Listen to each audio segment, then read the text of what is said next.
ابھی دیکھیں مارکہ حق کی فتح ضرور ملی ہے, یہ بہت بڑی قربانیوں کے بعد ملی ہے, مگر یہ جو سیز فائر ہوا ہے ڈونلڈ ٹرمپ نے اور فیلڈ مارشل صاحب نے اور انٹرنیشنل چائنا نے بھی اپنا رول پلے کیا ہے بیہائنڈ دا سین, مگر یہ صرف ایک فریجائل اور ٹائم مطلب کہ ٹیمپریری ٹائم کے لیے ہے سیز فائر, کیونکہ اصل پہلگام میں ہوا ہے, اصل مسئلہ کشمیر کا پانی, واٹر, پھر کشمیر کا لیڈرز, ٹھیک ہے. تو اگر یہ مسئلہ حل نہیں ہوا تو آپ سمجھ لیں کہ ایک اور کوئی فالس فلیگ ہونا ہے اور پھر یہ مزید بگڑنا ہے معاملہ.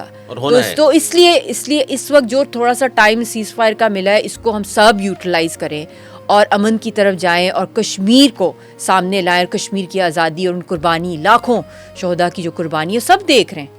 شہید نہیں کبھی مرتے, وہ بھی دیکھ رہے ہیں کشمیر کی بے بس نہیں, بے زبان آواز, بے بس وہ نہیں ہے, وہ تو کھڑے ہوئے جیسے بھی حالات ہیں. اگر وہ گیو اپ ہوگی ہوتی, آپ خود سوچیں, سرنڈر کر لی ہوتی, اگر سرنڈر کر لی ہوتی تو 8-10 لاکھ فوج پہ وہ انویسٹ کرتے. فنڈ بھارت کو کوئی ایکسیپٹ نہیں کرا, تو یہ جنگ ہی جنگ ہے, انٹرنل بھی جنگ ہے. کشمیر کے اندر جو کچھ انہوں نے کیا ہے اور اس کو جو پھیلا رہے ہیں آگے, تو یہ تو بڑھتا ہی جانا ہے. اس کو تو کوئی فوراً پکڑے, اس کو کوئی اریسٹ کرے اس آدمی کو, تو اس کے ہاتھ میں نیوکلیر کمانڈ ہے, اس نے ہم سب کو ختم کر دینا, اگلی نسلوں کو ختم کر دینا, کروڑوں لوگوں نے مر جانا ہے. اور جس طرح کے اس وقت وہاں حالات ہیں اس پر پوری دنیا, ہم تو حیران ہوتے ہیں اس میں, خاموش تماشائی. اس کو پاگل خانے میں ڈالیں, ورنہ اس نے سب کو ختم کر دینا ہے. ہندوستان کو بھی ظاہر نقصان مسلسل, پورا ہندوستان ٹوٹ گیا. اسی لیے وہاں جو تحریکیں ہیں آزادی کی, مسلسل ان کی تعداد بڑھتی چلی. تبھی تو راہل گاندھی نے اتنی بڑی موومنٹ آن فٹ شروع نہیں کی, اسکوٹر پہ نکلتا ہے وہ جو کہہ رہا ہے کہ بھارت جوڑو. کیوں؟ کیونکہ اندر سے ان کو سب کو پتا ہے کہ انڈیا ٹوٹ رہا ہے اور یہ آگے مزید ٹوٹے گا. اور اگر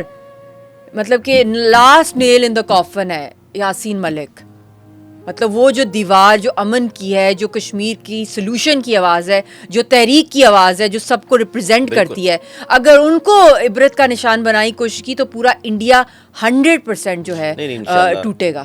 اور جس لیول پہ یہ ایسکلیشنز بڑھا رہا ہے, جو ہم لوگ دیکھ رہے ہیں, جو حرکتیں ہو رہی ہیں, تو یہ تو پورے خطے ہی تو دنیا کبھی, تاریخ کبھی معاف نہیں کرے گی. کوئی معاف نہیں کرے گی. جو یہ دنیا خاموش تماشائی ہے, اس کے اوپر اکنامک اور ڈیفینس سینکشنز لگائیں اس آدمی کے اوپر, اگر آپ نے دنیا کا ورلڈ آرڈر جو ہے وہ سسٹین کرنا ہے. اب تو کچھ بھی نہیں ہے, اب تو بس اس کے ہاتھ میں وہ کھلونا لیا ہوا ہے نیوکلیر کوڈز کا مسٹر مودی نے.